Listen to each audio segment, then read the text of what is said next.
আপনারা এই 10টা কাজ কখনো ছাড়বেন না। আমাকে ওয়াদা করেন এই 10টা কাজ আপনারা বাচ্চাদের ফিউচারের স্বার্থে কখনো ছাড়বেন না ইনশাআল্লাহ। তো আমার 10টা নসিহত হচ্ছে, এক, যে আমাদের বাচ্চাদেরকে ওদের লক্ষ্যটাকে স্থির করাবেন, ওদের জীবনের লক্ষ্যটাকে। 1 নাম্বার জান্নাত। এবং আমাদের বরেণ্য যে মানে সিংহ পুরুষরা আছেন উম্মার, ওদেরকে চিনাই দিবেন, ওদের মতো ওদেরকে হতে বলবেন। তোমাকে হামজার মতো হতে হবে, তোমাকে খালিদের মতো হতে হবে, তোমাকে ওমর ইবনে খাত্তাবের মতো হতে হবে, তোমাকে আলী ইবনে আবি তালেবের মতো হতে হবে, তোমাকে মারিয়াম আলাইহিস সালামের মতো হতে হবে, তোমাকে আয়েশার মতো হতে হবে। এই চেতনাগুলো ছোটবেলা থেকে ওর মধ্যে ইনস্টল করে। ও সামনে একটা রোল মডেল দেখবে যে আমাকে এরকম হতে হবে। এইসব ক্যাটরিনা সব ফেলান, এগুলা পরিমণি সব ফেলান, এগুলা বাদ দেন। যা চলতেছে যে সাকিব টাকিব সব বন্ধ করেন, এইসবে কোনো ফিউচার নাই।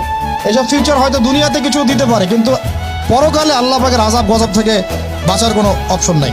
2 নাম্বার, সন্তানকে নিজের মনে করবেন না। সন্তানকে মনে করবেন এটা আল্লাহর আমানত আপনার কাছে। এই আমার ছেলে, এটা আমার ছেলে না, এই ছেলেটা আল্লাহ পাক আমাকে দিয়েছেন। বিশ্বাস করেন আমরা তো ওকে নেওয়ার জন্য চেষ্টাও করি নাই। এমন হয়নি আপনাদের সময়? সন্তান না চেষ্টা করতো সন্তান আসে নাই?